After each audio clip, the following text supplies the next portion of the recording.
से बहुत दूर एक गांव था। उस गांव में एक बरगद का पेड़ था।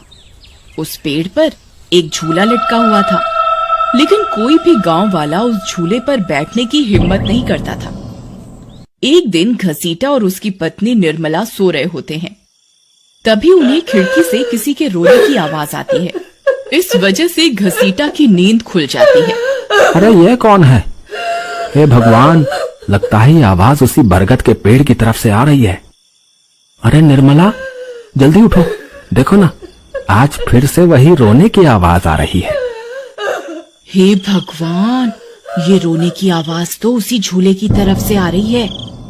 तुम डरो नहीं, मैं अभी देखता हूँ। फिर घसीटा खिड़की की तरफ जाता है तो उसकी आंखें फटी की फटी रह जाती हैं। उसे झूले पर एक औरत दिखाई देती है। उसने सफेद रंग की साड़ी पहनी होती है और रो रही होती है। अरे निर्मला, जल्दी यहाँ आओ, देखो झूले पर कोई बैठा हुआ है। फिर निर्मला भी जल्दी से खिड़की की ओर जाती है और उस औरत को देखने लगती है। अजी, ये वही चुड़ैल तो नहीं जिसने इस झूले पर अपना कब्जा कर रखा है? तुम्हारा दिमाग खराब तो नहीं हो गया? वो सिर्फ एक औरत है। अजी, भला रात के 2 बजे कौन पेड़ के नीचे झूला झूलता है? अब तुम रुको, मैं अभी बाहर जाकर देखता हूँ। अरे रुको रुको, तुम्हारा दिमाग खराब तो नहीं हो गया जो खुद मौत के मुंह में मरने के लिए जाना चाहते हो? मैं आपको कहीं नहीं जाने दूंगी। तभी वह चुड़ैल अचानक से गायब हो जाती है। ये सब देखकर वे दोनों डर जाते हैं। अरे मर गए रे, ये तो गायब हो गई। मैंने आपसे कहा था ना जी, ये कोई आम औरत नहीं है। तुम सही कहती हो निर्मला, इस झूले में जरूर कोई गड़बड़ है, तभी कोई गांव वाला इसके आसपास जाने में भी डरता है। अजी, आज तक तो हमने इस झूले के बारे में सिर्फ अफवाहें ही सुनी थी। आज तो अपनी आंखों से देख लिया। मैं अब इस घर में और नहीं रहने वाली। फिर अगले दिन निर्मला का भाई अपनी पत्नी के साथ शहर से उसके घर आता है। अरे निर्मला बहन, तुम कहाँ हो? अरे भाई, तुम आज तुम्हें अपनी बहन की याद कैसे आ गई? बस ऐसे ही बहुत दिन हो गए थे, तो मैंने सोचा अपनी प्यारी बहन से मिल लूं आज। फिर वे लोग पूरा दिन हंसी मजाक करके बिता देते हैं। और फिर रात होने पर, बबलू भाई, तुम नीलू के साथ इस कमरे में सो जाओ, हम साथ वाले कमरे में सो जाते हैं। और हाँ, तुम्हें किसी चीज की जरूरत हो तो मुझे बता देना।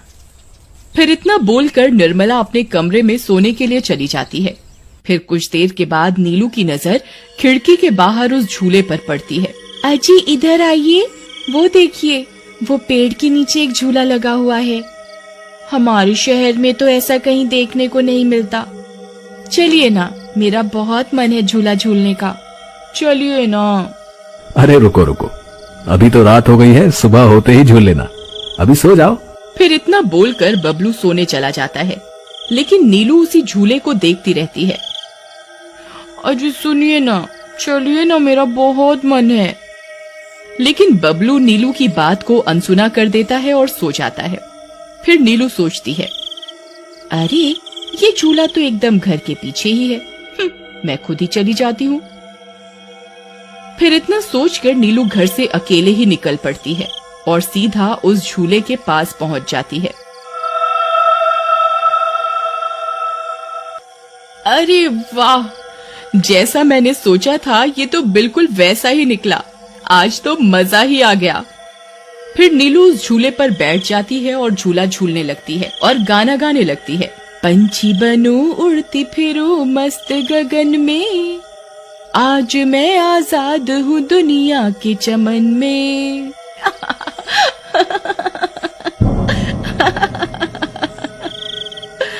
अरे वाह। फिर नीलू कुछ देर रात खुशी खुशी झूला झूलती रहती है। अरे वाह, आज तो मजा ही आ गया।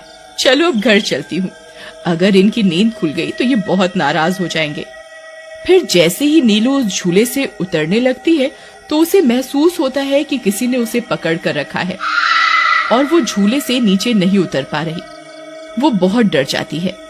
अरे अरे ये क्या, कौन है जिसने मुझे पकड़ कर रखा है? वो इधर उधर देखती है लेकिन उसे कोई दिखाई नहीं देता। अरे मर गई रे, मैं इस झूले से क्यों नहीं उतर पा रही? बचाओ बचाओ, कोई है? अजी सुनते हो, मेरी मदद करो। तभी नीलू की आवाज सुनकर बबलू की नींद खुल जाती है। निर्मला और घसीटा भी उठ जाते हैं और भागते हुए बबलू के पास आते हैं। अरे बबलू, ये तो नीलू की आवाज थी ना, वो कहाँ है? तभी घसीटा की नजर उस झूले पर पड़ती है। उसे नीलू उस पेड़ के नीचे पड़ी हुई दिखाई देती है। हे भगवान, ये क्या अनर्थ हो गया? नीलू उस झूले के पास कैसे चली गई? फिर वे तीनों भागते हुए उस झूले के पास जाते हैं। उन्हें नीलू वहाँ बेहोश पड़ी हुई मिलती है। हे भगवान, ये तुम्हें क्या हो गया नीलू? नीलू, तुम्हें यहाँ नहीं आना चाहिए था।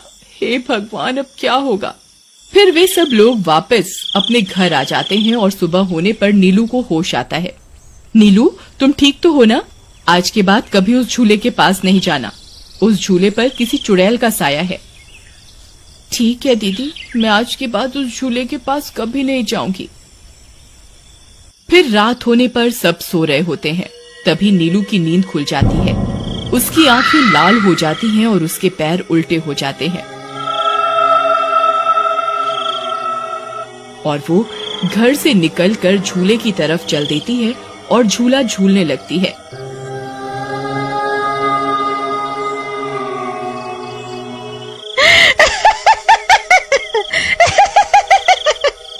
उसकी हंसी सुनकर उन सब की नींद खुल जाती है।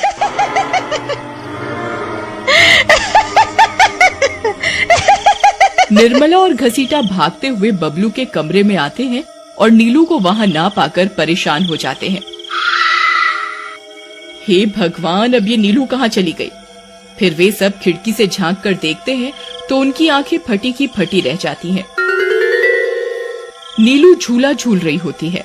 अरे मर गए रे, ये नास मीठी तो फिर से झूला झूलने चली गई। अरे बेवकूफ बबलू, अपनी पत्नी को संभाल कर नहीं रख सकता क्या? देख तेरी पत्नी आधी रात को कैसे झूला झूल रही है। दीदी, मुझे माफ कर दो। मैंने इसे समझाया भी था कि उस झूले की तरफ कभी मत जाना। अरे जल्दी चलो, हमें अभी नीलू के पास जाना होगा, कहीं कोई अनर्थ ना हो जाए। फिर वे तीनों भागते हुए उस झूले के पास पहुंच जाते हैं। ए नास मीठी नीलू, चल जल्दी से इस झूले से नीचे उतर। तुझे कल भी समझाया था ना इस झूले की तरफ नहीं जाना। एक बार में समझ नहीं आता क्या?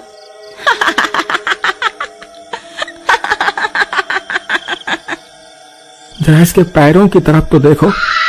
अरे मर गए रे, ये तो चुड़ैल बन गई है। अरे मर गए रे, मेरी बीवी तो चुड़ैल बन गई। अब क्या होगा? अरे भागो रे भागो, सब अपनी जान बचाकर भागो। अरे मैं तो जीते जी विधवा बन गया।